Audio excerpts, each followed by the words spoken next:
we can find a message in a bottle. It's like go home, ain't nobody love you no more. I can't disagree.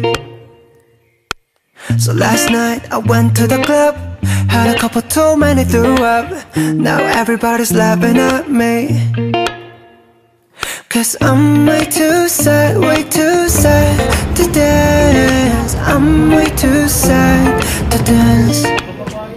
Cause I got too caught up, my friends agree. A broken heart and nobody, and that's why I'm too sad to dance. And now I just wait by the telephone. You ain't coming back and I should've known. And that's why I'm too sad to dance. Oh, da-da-dum, da-da-dum, da-da-dum, dum, da-da-da-da-da-dum. That's why I'm too... Yung floor ng Yesin, second floor. Ito yung floor namin. Pag tinap mo to dyan, magpupunta na siya sa 17 according sa iyong room and floor number. There you go. Hi guys, I'll just give you a short tour ng aming hotel. Ng ganito, ng gabi siya, in a setting na gabi siya. So, let me show you our hotel. So, here's the door. Yung lock niya, may keycard na ibibigay sa inyo. Tapos, ito yung inyong lock. Ang cute nga eh, kasi tignan mo, meron silang invitation na kapag Friday pala at 8 p.m., they have a movie night. So, we can join. But probably we're gonna be somewhere else at that night. So, pagpasok mo, yan yung door. Ang maabutan mo agad is this. This door sa CR. I'll show you the CR in a bit.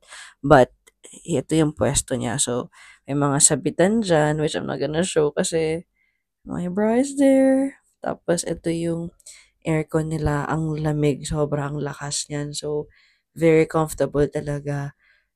And then, ayan yung mga gamit ko. We just put our stuff there. Sorry, sobrang kalat. Gonna fix it tomorrow or before we leave. And then, this is the bed. My mirror here. I'm not gonna show you kasi I'm wearing something. So, this is the mirror.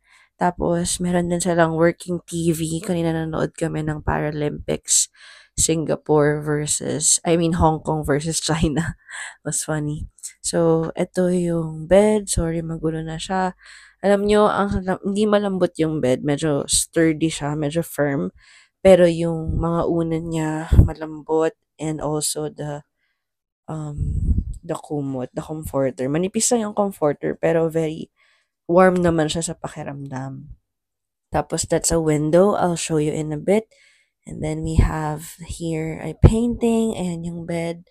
Tapos, merong sprinkler. And then, may saksakan din pala doon. There you go. May saksakan. Tapos, ito yung electric card. Ito yung mga switch ng lights, the AC, and the key card. I'll show you. Yan. We're at 1701. Alam nyo, hindi nyo mapapagana yung elevator kapag hindi nyo tinap yung inyong key card. And, ang galing kasi high-tech na kapag tinap nyo yung inyong key card, it will parang automatically know kung anong floor kayo. So, even hindi nyo na siya pindutin, pag tinap nyo yung keycard, you will be placed doon sa floor na place ninyo. So, we are at 1701, which means we are in the 17th floor, room number 1. So, ito yung password or yung free wifi nila sa 17th floor and the password as well. So, ayun. The checkout is 11 a.m. So, ayan. And there's a table there. My husband's using it. Sorry, maraming snacks. And also, meron din silang food. Meron din palang saksakan doon. Wala silang free tubig, pero may kettle doon somewhere. And meron ding 2 glass. So, I'll show you the bathroom. Teka lang. You will just pull it and spark. Ayan, nabubuksan na siya. There you go. And meron siyang exhaust fan. Merong heater. Meron siyang mga glass, pero walang free toothbrush or anything. Meron din pala siyang towel na free. Pwede mo siyang gamitin. Tapos meron na rin siyang soap and shampoo. Pero hindi namin yung ginagamit kasi we brought our own. Ayan. Nandyan yung shower. And wala palang bidet, guys. You should expect that here sa Hong Kong, walang bidet dito. Actually, sa mga napanood ko na vlog before, sabi nila dapat magdala ka ng foldable na tabo para magamit mo. Pero I think there's no use of that. I mean, hindi naman need kasi may shower naman and you can make things possible. So, ayun, malinis yung bathroom actually.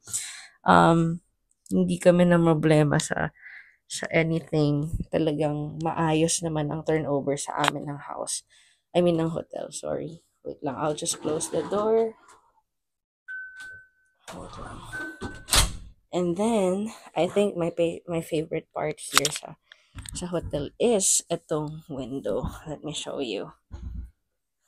And look at this! Oh, sorry. Hindi masyadong makita kasi may light. Pero, it's the view of the city dyan sa baba. Sa Yamate. Ang dami naming mga ka-roommates. Joke. Ang daming mga building, ano? It's very nakakalula so we don't look sa baba. Pero that's how it looks like. Yan. This is our hotel. Tamang note ng Paralympics. China versus Singapore. Hong Kong versus China. Ay, Hong Kong pala yan. Sorry. Alam niyo guys, sobrang affordable lang nitong Yesin.